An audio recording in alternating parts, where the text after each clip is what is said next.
no exemptions, right? It would be all auto imports? Any exemptions now, because you don't need to. With reciprocal, you don't need to.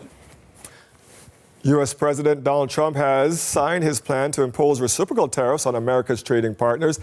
The measure would slap duties on U.S. imports to match the tax rates that other countries charge. The White House says it will first look at countries with the biggest trade surpluses and highest tariff rates. Studies on the reciprocal tariff plan are set to be completed by April 1st. There are fears Trump's tariff policies could spur higher inflation and suppress economic growth.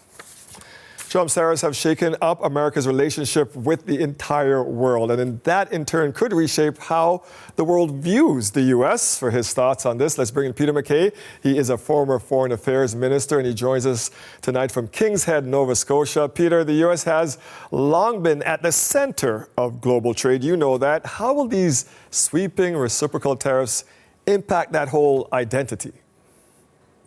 Well, it's too early to say, but if President Trump follows through on these threats, it will really upset the entire trade relationship and balance in ways that we have probably never seen. Now, at the torrent pace that he has been changing policies, it's very, very difficult to predict at this point. But at the same time, when he speaks of reciprocity, it's hard to take issue with that. I think all countries ultimately want reciprocity with their trade partners. There's exceptions to that, and surpluses go up and down. But in reality, a reciprocity agreement is much better than a 25% tariff that is being imposed on Canada. The American president has made it clear that just because a treaty has been established, it doesn't necessarily mean he plans to abide by it. So how does this affect the rules-based order of the world that you've come to know that you operated in? Well, it's essentially throwing it out the window. It's basically saying the rules don't apply anymore. We're starting from scratch. We're going to renegotiate, and we're going to operate from the basis that we, the United States of America, are calling the shots. Now, it's interesting that Prime Minister Modi was in Washington today, and before they really even emerged and got into the discussion of what, if anything, would change, the Prime Minister of India announced that, in fact, they are going to take more American vehicles and drop the tariffs that they had on American automobiles. They're going to take more oil, and they're going to help facilitate the return of undocumented migrants to the United States that originate from India. So he went there already essentially capitulating to some of the demands that the United States had put out there. This also sends a message to the world that you'd better come with something to put on the table to offer President Trump if you don't want to wind up on the bad end of a trade deal. Yeah, and I mean, the world is referring to him as a bully because of the way he's operating right now. The U.S. has been such an anchor, though, right, to international organizations like NATO and the WHO. So what happens now that that's all being changed under Trump? Well, there's no question that the United States participation, and let's not forget their payments to these large international bodies, is also shifting sands. But, you know, for Canada and for our part, we have been below the 2% threshold of GDP defense spending since 1989. And we have promised repeatedly that we would get to that 2% spending threshold, including quite recently. Now the existing Minister of Defense, Bill Blair, has said we'll get to 2% in 2 years. That was previously 7 years.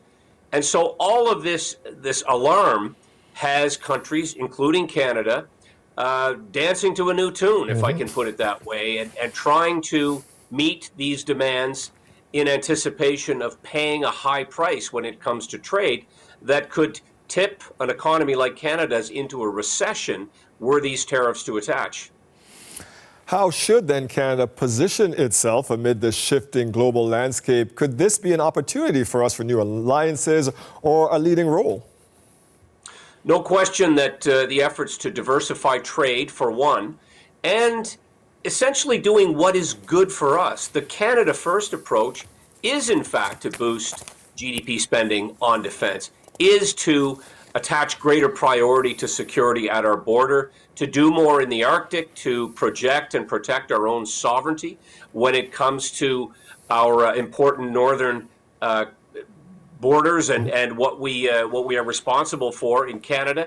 And so all of this, in a way, has accelerated, in many cases, policies that are good for Canada. But we need to take proactive steps, and we're seeing that from premiers. We're seeing that in efforts to engage with Americans beyond just the White House and the president.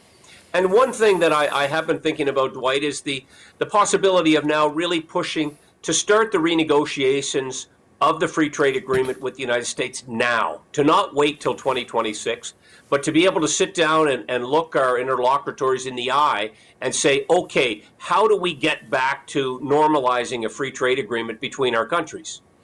Before I let you go, I just want to ask you quickly about U.S. aid. And they said Kennedy started U.S. aid because of this reputation that America had around the globe of being the ugly American. And he was going to use soft power to change that. No need for soft power anymore?